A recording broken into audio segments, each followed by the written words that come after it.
ഓരോ നിമിഷം കഴിയുന്തോറും ഇന്ത്യൻ ക്രിക്കറ്റ് ആരാധകരുടെ നെഞ്ചിടിപ്പും കൂടിക്കൂടി വരികയാണ്. ICC ചാമ്പ്യൻസ് ട്രോഫി ഫൈനലിനായി ഇനി ഏതാനും നാളുകൾ മാത്രമേ ബാക്കിയുള്ളൂ. ഇന്ത്യൻ ടീമിനെ സംബന്ധിച്ചിടത്തോളം കഴിഞ്ഞ കുറേ നാളുകളായി ICC ടൂർണമെന്റുകളിൽ നിർഭാഗ്യങ്ങളുടെ കണക്ക് പുസ്തകങ്ങൾ മാത്രമായിരുന്നു അവശേഷിച്ചിരുന്നത്. എന്നാൽ 2024 T20 വേൾഡ് കപ്പ് ഈ കഥകളെയെല്ലാം മാറ്റി എഴുതി. ഇന്ത്യൻ ടീം പൊരുതി നേടിയ ഒരു വിജയം. അതുകൊണ്ട് തന്നെയാണ് ഇത്തവണത്തെ ചാമ്പ്യൻസ് ട്രോഫിക്ക് പ്രതീക്ഷകൾ ഏറുന്നത്. ഫൈനൽ മത്സരത്തിൽ ഇന്ത്യയുടെ എതിരാളികൾ ന്യൂസിലാൻഡാണ്. ന്യൂസിലാൻഡിനെ ഒട്ടും നിസ്സാരക്കാരായി കണ്ടുകൂടാ. ശക്തമായ ഒരു ടീം തന്നെയാണ് അവർ. ICC ടൂർണമെന്റുകളിലെ നോക്കൌട്ട് സ്റ്റേജുകളിൽ മുമ്പ് ഇന്ത്യയും ന്യൂസിലാൻഡും നേർക്കുനേർ വന്നത് 4 തവണയാണ്.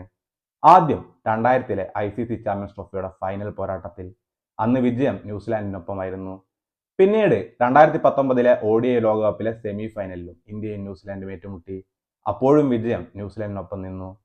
അത് കഴിഞ്ഞ് 2021-ലെ ടെസ്റ്റ് ചാമ്പ്യൻഷിപ്പിന്റെ ഫൈനലിൽ വീണ്ടും ഇന്ത്യയും ന്യൂസിലാൻഡും നേർക്കുനേർ വന്നു. അപ്പോഴും ഇന്ത്യക്ക് നിർഭാഗ്യം തന്നെയായിരുന്നു വിധി.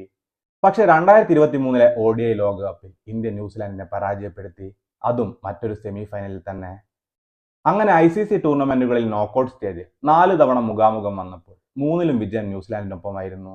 അതിന്റെ ഒരു മേൽക്കൈ ന്യൂസിലാൻഡിന് അവകാശപ്പെടാനുണ്ട്. എങ്കിലും ഈ ചാമ്പ്യൻസ് ട്രോഫിയുടെ ഗ്രൂപ്പ് സ്റ്റേജിൽ ഇന്ത്യയും ന്യൂസിലാൻഡും നേർക്കുനേർ വന്നപ്പോൾ വിജയം ഇന്ത്യക്കൊപ്പമായിരുന്നു. ആ വിജയമാണ് ഫൈനൽ പോരാട്ടത്തിനായി ഇന്ത്യക്ക് ആത്മവിശ്വാസം നൽകുന്നത്. മാർച്ച് 9 ദുബായ് ഇന്റർനാഷണൽ സ്റ്റേഡിയത്തിൽ വെച്ചാണ് ഈ മത്സരം നടക്കുന്നത്. ഇന്ത്യയെ സംബന്ധിച്ചിടത്തോളം പോസിറ്റീവായിട്ടുള്ള ഘടകങ്ങൾ ഏറെയുണ്ട് ഇപ്പോൾ. രോഹിത്തിന്റെ ക്യാപ്റ്റൻസിയും വിരാട്ടിന്റെ ബാറ്റിംഗ് പ്രകടനവും ഒത്തുചേരുമ്പോൾ ഫൈനലിലും വിജയം ആവർത്തിക്കാമെന്ന പ്രതീക്ഷയിലാണ് ഇന്ത്യൻ ടീം.